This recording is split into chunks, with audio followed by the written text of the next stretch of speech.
Hello everyone, I'm Dr. Elias. Today I want to talk about how the thyroid actually works, especially hypothyroidism, and why taking levothyroxine not only doesn't truly heal the thyroid, but in many cases can make the condition worse over time.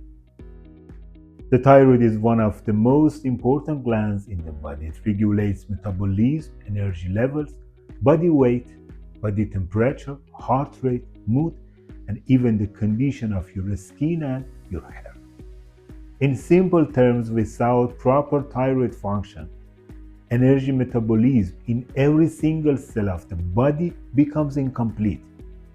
When the body is in a hypothyroid state, energy is produced but not properly utilized.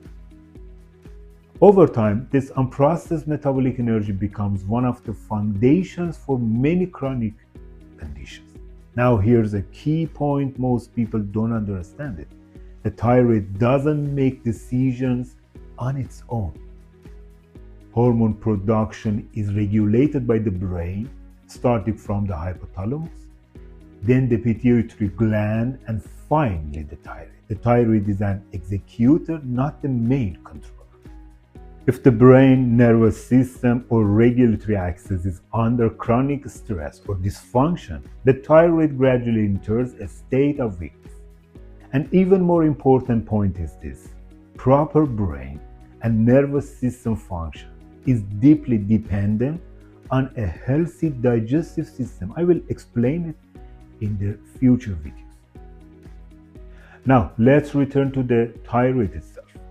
The thyroid produces two main hormones, T4, which is mostly inactive, and T3, which is the active form used by the cells. Most T4 must be converted into active T3 in the liver and peripheral tissues. So, even if the thyroid produces hormones, if the liver, digestion, or nervous system is impaired, the body cannot actually use them. That's why most thyroid disorders are not simply a hormone deficiency. In many patients, the real problem includes impaired liver function, weak digestion, poor nutrient absorption, chronic stress, disruption of the neurohormonal axis, chronic inflammation, or autoimmune activity, not just an abnormal TSH number on a lab report. This is where levothyroxine comes in. So, levothyroxine is synthetic T4 hormone. When you take it, the body no longer needs to produce that hormone. It receives it from outside. However, this medication doesn't heal the thyroid gland. It doesn't restore normal brain thyroid signaling. It doesn't correct liver dysfunction, digestive weakness, or inflammation. It mainly corrects lab values, not the underlying system. When levothyroxine is taken, blood levels of T4 rise. The brain receives the message that hormone levels are sufficient. As a result, the brain reduces its stimulation of the thyroid gland. Over time, instead of supporting recovery, this suppresses natural thyroid activity. With long-term use, the thyroid works less and less. Gradually, the gland becomes weaker, smaller, the less capable of functioning independently. In many long-term users, thyroid ultrasounds shows partial or significant atrophy of the gland.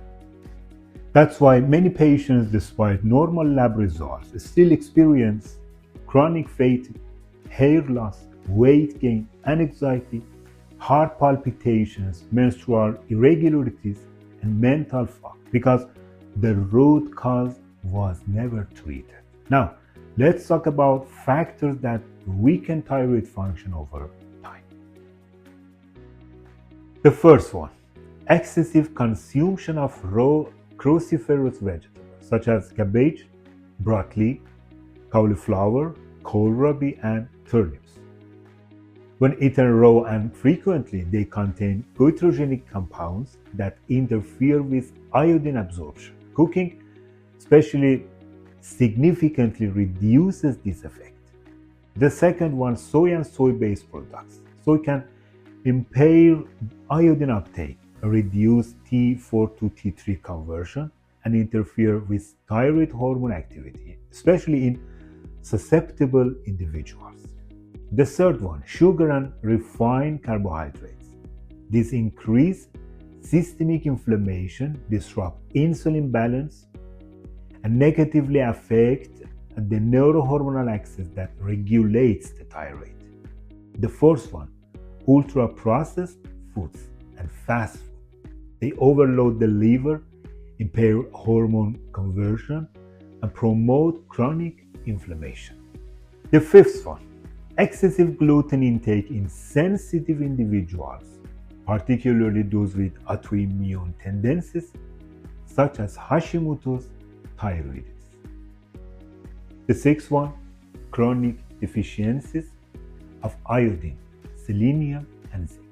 Without these elements, thyroid hormone synthesis and activation cannot function properly. Now let's discuss foods and factors that support thyroid function. Balance iodine intake from sources such as iodized salt in moderation, sea fish, eggs, and controlled amounts of seaweed.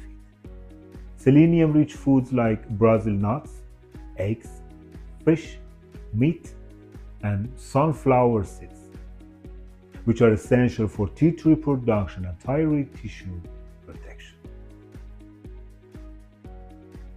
Zinc-containing foods such as eggs, meat, nuts, and properly prepared legumes.